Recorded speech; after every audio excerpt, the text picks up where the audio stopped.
मोदी जी का वो famous dialogue याद होगा जब उन्होंने कहा था कि न मैं खाऊंगा ना खाने दूंगा।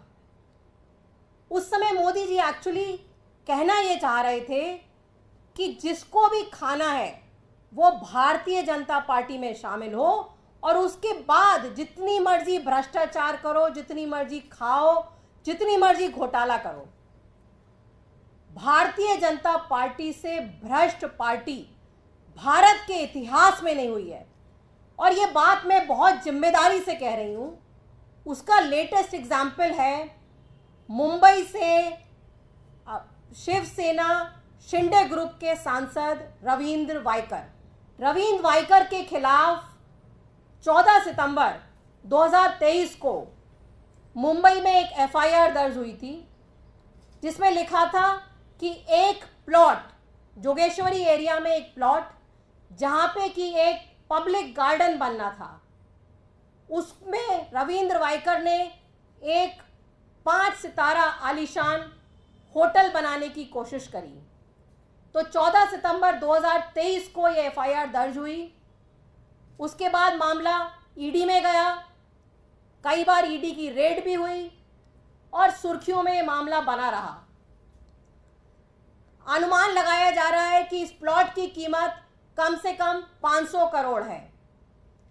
अब जैसा कि हमने देखा है अक्सर कि ईडी की और सीबीआई की रेड पड़ती हैं, उसके बाद वो इंसान भारतीय जनता पार्टी ज्वाइन करता है, मोदी जी की चमत्कारी वॉशिंग मशीन में उसकी धुलाई होती है और उसके बाद सर्टिफिकेट मिल जाता है कि वो ईमानदार है।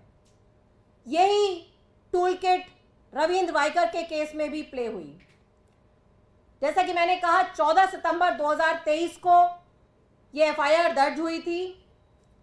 10 मार्च 2024 को उन्होंने उद्धव ठाकरे का ग्रुप छोड़ के शिंदे का ग्रुप ज्वाइन किया।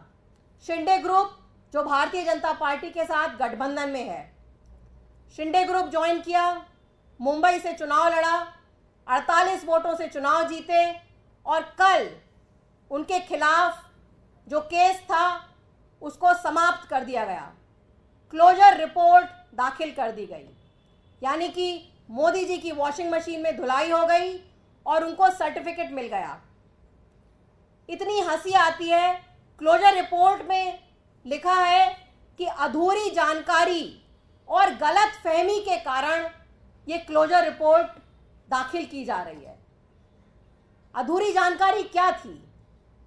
क्या ये अधूरी जानकारी थी कि वो शीघ्र ही भाजपा के गठबंधन को ज्वाइन करने जा रहे हैं? शायद ईडी को ये बात पता नहीं थी, इसलिए ईडी ने रेड डाली थी। गलत फहमी क्या थी ये भी नहीं पता, लेकिन ये बात क्लियर है कि जैसे ही उन्होंने भारतीय जनता पार्टी का भ्रष्टाचारियों का गठबंधन ज्वाइन किया, उनके खिलाफ ना तो उसके बाद ईडी ने कोई भी रेड करी, ना ईडी ने पूछताछ के लिए बुलाया और अब जो है क्लोजर रिपोर्ट दाखिल कर दी गई।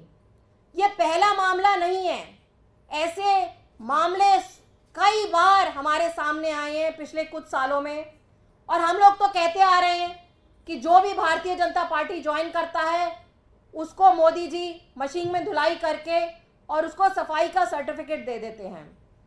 हेमंता विश्व शर्मा हो, नारायण राणे हो, ऐसे बहुत सारे केसेस हमारे सामने हैं। लेकिन आज 4 केसेस में ऐसे पेश करना चाहूंगी जिसमें ना कि सिर्फ जो है तहकीकात बंद की गई है, बल्कि क्लोजर रिपोर्ट भी दाखिल कर दी गई है कि फ्यूचर में भी अब कुछ तहकीकात नहीं होगी। ये तो अक्सर होता है कि भाजपा ज्वाइन करने के बाद ईडी का और सीबीआई का समन आना बंद हो जाता है, जो तहकीकात होती है उसको ठंडे बस्ते में ढाल दिया जाता है। लेकिन ये ऐसे कुछ केसेस हैं जिसमें क्लोजर रिपोर्ट दाखिल कर दी गई है।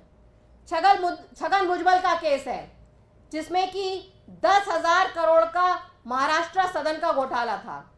छगन भुजबल ने भी भाजपा ज्वाइन करी, उनके खिलाफ केस बंद कर दिया गया।